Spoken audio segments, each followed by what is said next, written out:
Hey Star Trek fans, welcome to another episode of the Lower Decks Deep Dive, where I take a look at the Easter eggs and canon connections from an episode of Season 2 of Star Trek Lower Decks.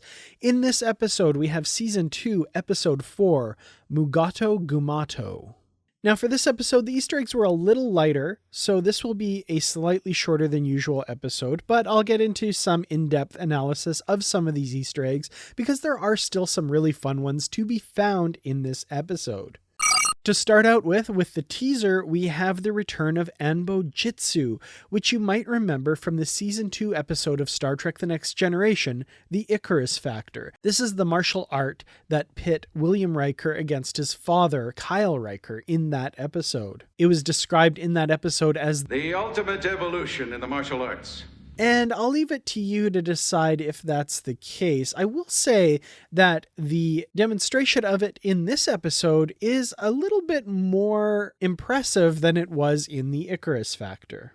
When we come back from the opening credits, we see a pair of Denobulans. Denobulans were first seen in the series Star Trek Enterprise, and the main character of Dr. Phlox was a member of that species. The two Denobulans, after mentioning Rakdigino, a Klingon coffee first mentioned in Star Trek Deep Space Nine, are startled by the appearance of a Mugato. At this point, the Denobulans' faces puff up, much like we see Phlox's face do in the Season 4 Enterprise episode, Home.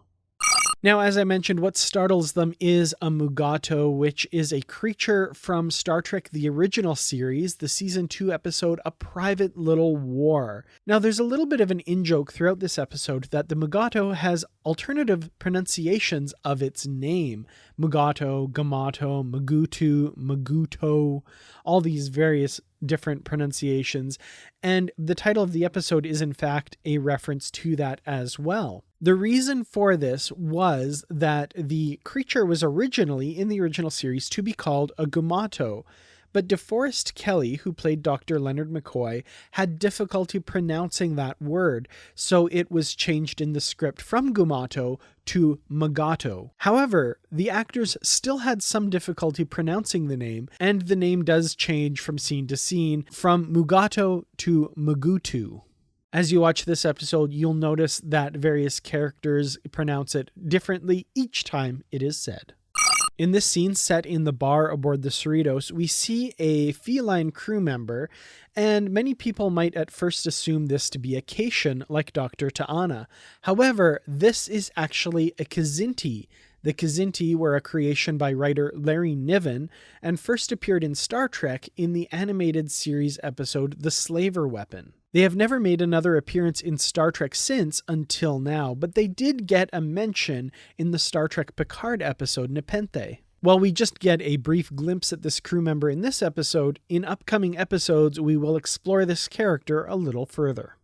Also in this scene, we see Ensign Mariner playing with a Klingon daktag, a traditional blade used by Klingon warriors. This style of blade was first seen in Star Trek III, The Search for Spock. The bartender, Otis, tells Boimler and Rutherford that Mariner is a Black Ops officer, and Boimler lists off a number of occasions in which Starfleet has used Black Ops officers before, giving a shout out to Tuvok infiltrating the Maquis ship under the command of Chakotay, as well as talking about the Dominion War and bringing up Section 31. The main antagonist of this episode is a group of Ferengi, and we see them using their Ferengi whips, which were first seen during the Ferengi's first appearance in the TNG episode The Last Outpost, as well as in the Enterprise episode Acquisition. The whips make a nice change from the typical phasers or disruptors used by various Star Trek alien species. We meet this short-lived character named Patingi, who appears to be a Tellarite. Tellarites were first introduced in the TOS episode Journey to Babel, and have been seen in various forms throughout Star Trek since. In this establishing shot of the Ferengi compound, you can see a Ferengi shuttle parked on the landing pad. Mariner makes a direct reference to a TNG episode, the aforementioned The Last Outpost, when talking with the Ferengi, accusing them of being some sort of throwback Last Outpost-style Ferengi. She then asks if they have met Quark, referring of course to the Ferengi bartender on Star Trek Deep Space Nine, who represented a sort of shift in the characterization of Ferengi from TNG to Deep Space Nine. And finally, towards the end of the episode, Boimler and Rutherford come to the rescue of the away team with a cannon in tow, which looks suspiciously like the makeshift cannon that Kirk created while fighting the Gorn in the TOS episode Arena. This, however, is a bit of a fake-out, as it appears to not be a cannon, but rather a makeshift projector, on which Boimler and Rutherford demonstrate to the Ferengi a more profitable use of their resources with regards to the Mugatos.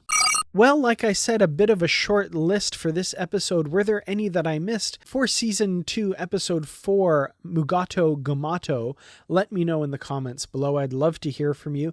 Thanks, of course, as usual, to the Patreon supporters of this channel. I truly do appreciate it. Thank you so much. To everyone else, thank you very much for watching. Look for my review of the first episode of Star Trek Prodigy coming very soon. We'll talk about that both here on this channel and on the Positively Trek podcast, where you can find reviews of all new episodes of Star Trek, and look for that wherever you get your podcasts. Thank you once again for watching. I'll see you in the next episode. Until then, as always, live long and prosper.